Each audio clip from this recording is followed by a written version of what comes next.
विजापूर नाका हद्दीत 1500 रुपये द्या आणि बिनधास्त विका मावा।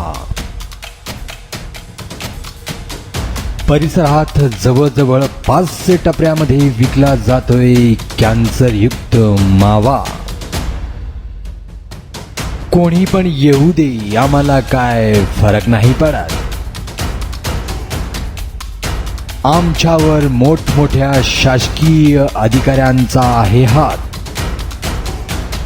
आम्हाला एक फोन करून ते सगळं सांगतात बे। आम्ही त्यांना खुश करतो, ते आम्हाला खुश करतात। सूत्रांकडून मिळालेल्या माहितीनुसार विजापूर नाका हा परिसर नेहमी गजबजलेला रहदारीचा परिसर आहे। या ठिकाणी एका गल्लीत 10 पान टपरे आहेत आणि यामधूनच सर्रासपणे बिनधास्त मावा विक्री जोरात सुरू आहे। एकीकडे शहरात कारवाई चालू असताना सुद्धा या ठिकाणी कारवाई मात्र होत नाहीये हे विशेष, कारण येथे प्रत्येक टपरीवाला शासकीय अधिकाऱ्यांशी संबंध ठेवून आहेत। वेळोवेळी शासकीय अधिकाऱ्यांना हे टपरीवाले टेबलाखालून खुश करतात, त्यामुळे आमच्या येथे कारवाई होऊ शकत नाही असे सर्रास बोलले जाते। त्यामुळे येथील शासकीय अधिकारी संशयाच्या भोवऱ्यात आले आहेत। माव्याने अनेक तरुण पिढी बर्बाद होत चालली आहे। कॅन्सर सारखे रोग उद्भवत आहेत। मावा विक्री कायद्याने बंदी असूनही आमच्यावर कारवाई होऊ शकते ही भीतीच इथल्या टपरीवाल्यामध्ये राहिली नाहीये।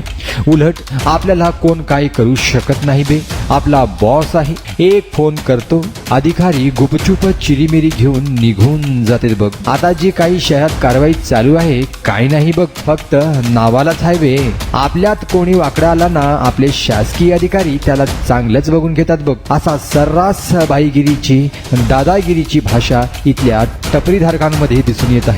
चिरीमिरी घेऊन तात्पुरती कारवाई आम्हाला नको, आमची मुलं बर्बाद होत आहेत। आमच्या इथल्या परिसरात मावा विकणाऱ्यांवर कडक ते कडक कारवाई व्हावी, डायरेक्ट गुन्हे दाखल व्हावे अशी मागणी विजापूर नाका येथील सुजाण नागरिकांनी लोकप्रधान न्यूज चॅनलशी बोलताना व्यक्त केली आहे। सोलापुरात सध्या चौकाचौकातील टपऱ्यामध्ये खुलेआम मावा गुटखा विक्री मोठ्या प्रमाणात सुरू आहे। माव्यात घातक पदार्थांचा वापर होतोय, तो खाल्ल्याने तरतरी येत असल्यामुळे तरुणाई मोठ्या प्रमाणात मावा खाऊन व्यसनाधीन होत चालली आहे। एक किक बसण्यासाठी माव्यात घातक पदार्थांचा वापर होत आहे।